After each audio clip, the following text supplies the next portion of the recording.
ये प्रजातंत्र की सबसे बड़ी हार है कि जिस व्यक्ति के पास जनता का आशीर्वाद ना हो, जिस व्यक्ति को जनता ने नकार दिया हो और वो प्रशासन का, सरकार का दुरुपयोग करते हुए सरकार के बनाए हुए कायदे कानून के ऊपर हम अपनी आने वाली पीढ़ियों को क्या शिक्षा देना चाहते हैं, क्या विचार रखते हैं, हम उसके अगेंस्ट में जाके सिर्फ सत्ता के घमंड के अंदर उन अधिकारियों को दबा दबा के जो ये उद्घाटन के काम करते जा रहे हैं।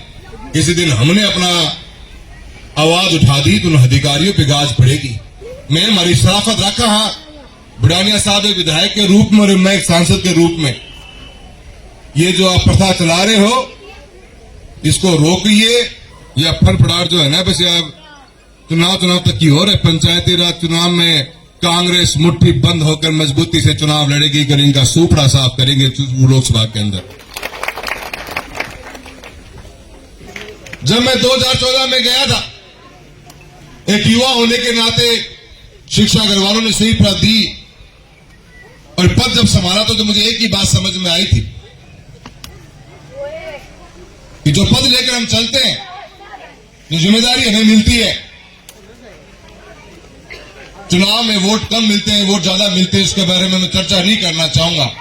पर जब एक बार पद ग्रहण कर लिया, चाहे विधायक के रूप में बुढ़ाने जी बैठे, मैं हूं सांसद के रूप में, तो 22 लाख सांसद के रूप में 22 लाख वोटर से 22 लाख का मैं सांसद हूं। किसी मेरे व्यक्तियों के को मैं छटनी नहीं करना चाहता।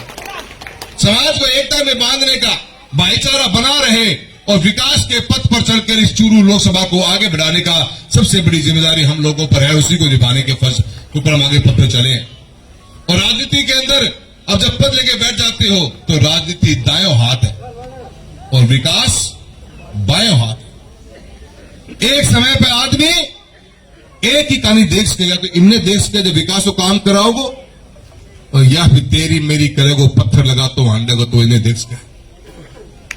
दोनों कहानी आप एक सती को नहीं देख सको।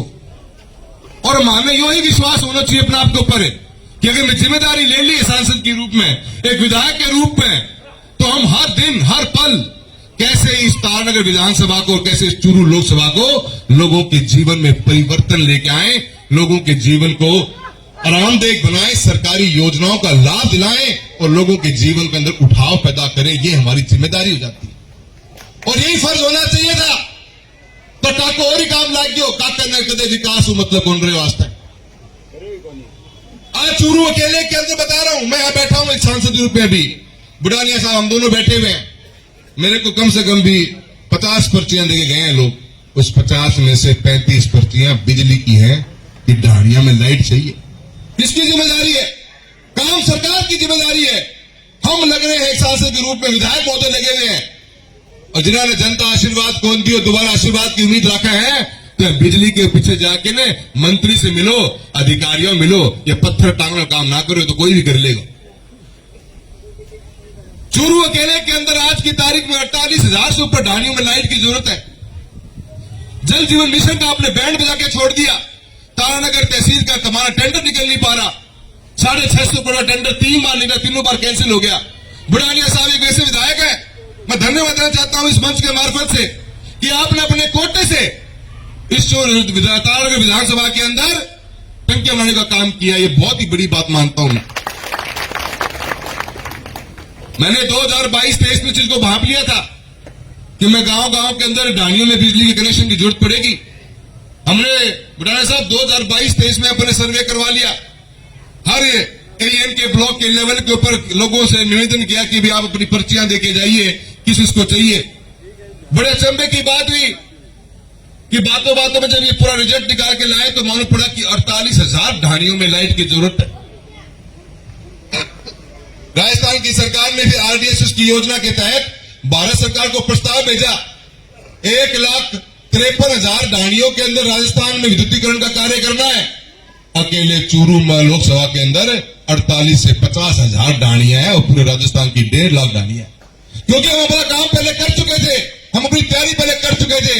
आज फर्ज बनता है सरकार का और सरकार के बैठे नुमाइंदों का कि किसानों के लिए, मजदूर के लिए, गरीब के लिए, जो गांव की ढाणियों बसा हुआ उसको रोशनी देने का काम किया जाए। काम को नहीं करना चाहिए, ये फालतू की राजनीति करनी चाहिए।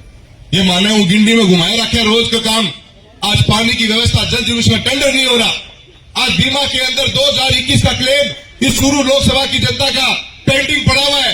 कांग्रेस की सरकार ने स्टैक की दोबारा मीटिंग बुलाई, स्टैक ने फैसला ले लिया कि क्रॉप कटिंग के आधार पर बीमा क्लेम दिया जाएगा, और आज तक उस कांग्रेस की सरकार के लिए हुए फैसले को इस भजन लाल जी की सरकार ने उसको अमलीजामा नहीं बनाया। कभी तो पन्नो दिल्ली भेज दे, दिल्ली जयपुर उल्टो आ जाए। आज साल 1.5 से ऊपर हो चुके, कहने जवाब दी देवा थे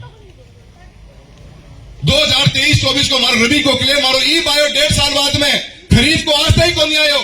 हमारी सारी शिकायतें पेंडिंग पड़ी है स्टेट गवर्नमेंट के पास में, और स्टेट गवर्नमेंट ने पूरे राजस्थान के अलग अलग जिलों की शिकायतें सुन ली, पर चूरू की आज तक सुनी को नहीं है। बीमा के अंदर क्या हालत कर दी हमारी, बीमा के अंदर क्रॉप कटिंग हुआ करती थी, रेवेन्यू बोर्ड अजमेर दिया करता था पर्चा कि वहां जाके गांव में आपको क्रॉप कटिंग करनी है। एक फसल के हमारे 4 सैंपल होते हैं, चारों सैंपलों की जो क्रॉप कटिंग का पट्टा था वो रेवेन्यू बोर्ड अजमेर दिया करता था। इस सरकार के आने के बाद में बीमा कंपनी का वाल लाग गई, और बीमा कंपनी खेतों में घूमती ढूंढे पहना कि कौन से पट्टे के ऊपर बढ़िया फसल पैदा हो रही है, और सैटेलाइट के मार्फत से वही पट्टन है लागू करवा दे है कि एक दिन वो क्लेम मिलेगा माने काका नया बात तो कौन दिखने लग रही, जाके जब पूरे के मंत्री अधिकारियों माथा कर मारे और अड़ा के फालतू पत्थर लगाना काम करता हांडो, लोगों का बट काटो तो थारा बट काटेगा, चुनाव आ जान दो पंचायती राज को तो थारा खाता नहीं खुलन देगा पर में। मुद्दा ये है जिनसे हमारा रोज 36 कौम का, यहां तो फैक्ट्री लगी हुई है चूरू जिले के अंदर, 36 कौम में आज की तारीख में खेती का काम करती है। हमारे जीवन का अस्त व्यस्त हो रहा है, ऐसी नीतियों के कारण हम दबते जा रहे हैं। आज बीमा जिसका सबसे बड़ा सहारा है इस किसान का, किसानी का, यहाँ पे उसको आपकी सरकार ने, आपके अधिकारियों ने कमजोर करने का काम किया है। हम विरोध करेंगे, इसका पूरा जोर लगा के विरोध करेंगे। सैटेलाइट से पट्टों की चयन नहीं किया जाएगा, क्रॉप कटिंग का चयन नहीं किया जाएगा, क्रॉप कटिंग का चयन अजमेर रेवेन्यू बोर्ड करेगा। जागृति रखिए मेरे भाइयों, लड़ना पड़ेगा अपने को हर दिन। यहाँ पे अलग अलग मुद्दे हैं, सरकार का हमारा फर्ज बनता है एक सांसद के रूप में, हम बैठे हैं, विधायक महोदय बैठे, एक एक मीटिंग जब कलेक्टर के माध्यम लिया, घंटा 4-4, 5-5 लगावा, छोटी छोटी बातों ने पकड़ा, तैयारी करा। आपने भाषण सुना होगा बुढ़ानिया साहब का विधानसभा के अंदर, चर्चा का विषय रहा, क्योंकि फील्ड में धरती पर के काम किया, इसलिए हर चीज को समझते हैं। उतनी ही मेहनत हम करते हैं कि कोई भी चीज वंचित न रह जाए।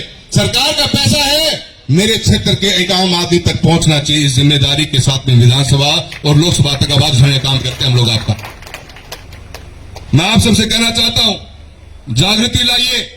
इन्होंने समाज को तोड़ने का काम किया, बांट दिया हमको, हमारी जिम्मेदारी खत्म कर दी है। जाति और धर्म के नाम के ऊपर राजनीति करना चाहते हैं, देश को 2 हिस्सों में बांटने की कोशिश कर रखी है। आपा ने जागना पड़ेगा। हाथ जोड़ कर निवेदन करूं, हमारे बच्चा का नहीं देख लो, अगर तो इन्होंने बार बार आशीर्वाद देता चलोगा, बिना कोई काम के, बिना कोई मुद्दे की बात करे, तो ये कदे भी अपने बच्चा को विकास नहीं हो पाओगे। चूरू अकेले के अंदर 1700 कमरा की स्कूलों में जरूरत है, 20% स्कूलों में भी साइंस को नहीं। हमारा बच्चा क्या पढ़ेगा, मतलब क्या कंपटीशन की तैयारी करेगा। और आज कांग्रेस की सरकार ने जो ये अंग्रेजी मीडियम स्कूल के लाने की बात करी थी, आज बदला सरकार उनको बंद करना की प्लानिंग कर रही है। क्यों कर रही है भैया? क्या पढ़ेगा हमारा बच्चा? कुछ कंपटीशन में हिस्सा बनेगा हमारा बच्चा? क्या प्लान है थारो? बताओ जनता ने, सरकारी नौकरी है कौनी? बड़ी बड़ी बात मार के झूठ बोलकर वोटों लोगों वोट ले लिया। डबल इंजन फेल हो रही है, इनको मैं थाने बता रही हूं। कोई काम को इंजन कोई बच्चे, सारा मुद्दा हमारा रोज की मैं लड़ के थक लिया। न जल जीवन में मिशन में टूटे हुए पानी पहुंच पा रहे हैं, न बच्चा ने स्कूल के अंदर कमरा मिल पा रहे हैं, न ये बिजली ढाणियां दे पा रहे हैं। आज किसान की बीमा के ऊपर खत्म करके छोड़ दी बीमा योजना के अंदर। 2000 के अंदर 23-24 के अंदर सरकार बनी तो खड़ी फसल के ऊपर नुकसान अगर ओलावृष्टि को हो गया तो क्लेम मिलने को प्रावधान थो, उन्हें मिटा के छोड़ दियो। और आज सैटेलाइट से क्रॉप कटिंग का सैंपल अगर जमीन आवंटन करने लग जाएगा तो पर क्या क्लेम मिलेगा? खत्म क्लेम फिर मारो। और एक चीज दफा हो नहीं देगा। विधानसभा और लोकसभा में एक सांसद विधायक के रूप में हम लड़ेंगे, और जरूरत पड़ेगी जमीन पर थारो साथ लेके जमीन के ऊपर भी लड़ाई लड़ेगा, और एक सरकार नौजवानों को काम पूरा करेगा। 20 आए है विकास का एक नया आयाम। तारानगर तहसील के अंदर आज कोई रोड कौन बच रही? तारानगर से राजगढ़, तारानगर से सरदार साहब, पहले बन गई थी वो बुढ़ाने जी के टाइम के ऊपर। बहुत ही बेहतरीन अपना तारनगर चूरू और तारनगर से सावा की रोड बनी। अपन CRIF में तारनगर से हरियाणा की सड़क बनवाई अपन ने, सड़कों का जाल बिछा। आज तारनगर में मात्र एक सड़क है जो सड़क बनाने योग्य है। मैं उम्मीद कर रहा था कि हम बजट में किन दिखेगो। सरकारें आएंगी जाएंगी, विकास बोलता रहेगा और विकास के नाम पे लोग आपको याद करते रहेंगे। यही मैंने सीखा मेरे पिता श्री राम सिंह कसवां जी से। आज तारानगर से रावतसर नहर की रोड थी, मेला गया पीछे पड़े गए, नहरी रोड के नाम पर रोड दिया, रुपया आने को बहुत मुश्किल आया करती। बुढ़ाने साहब को सहारा लिया, 2 दिन लग गया। उस रोड ने मैं MDR में तब्दील करवा दी। काका का खाद और बढ़ गई कि यार मेरी सरकार ये बनवा के चला गया। तारानगर से लेकर रावतसर तक की रोड को MDR में तब्दील करवा दिया। काम करवाने से ही काम पूरा होगा। जनता के विश्वास का एक ही मकसद होता है, अगर चुनाव होने के पश्चात चुनाव खत्म, उसके बाद में राजनीति खत्म और विकास का काम चालू होना चाहिए। 5 साल बाद में जनता अपने आप फैसला करेगी। आपके चरित्र को देख के, आपके काम को देखकर, आपके व्यवहार को देखकर अपने आप अपना आशीर्वाद देगी। 1.5 साल को सफर देख लिए है। बहुत से लोगों को प्रताड़ित करने को काम तारानगर में हो रहे हैं। ट्रांसफर की राजनीति आज भी जिंदा है, दबाव की राजनीति आज भी जिंदा है। एक आम आदमी का FIR तक लॉन्च नहीं हो सकती और जिनकी FIR हो रखी है, थानेदार महोदय यूं कहे कि एक कप चाय पी के आ जाऊंगा घर तो के तेरे समझौता करवाई जा। थानेदारों भी यो काम करना पड़ रहा है।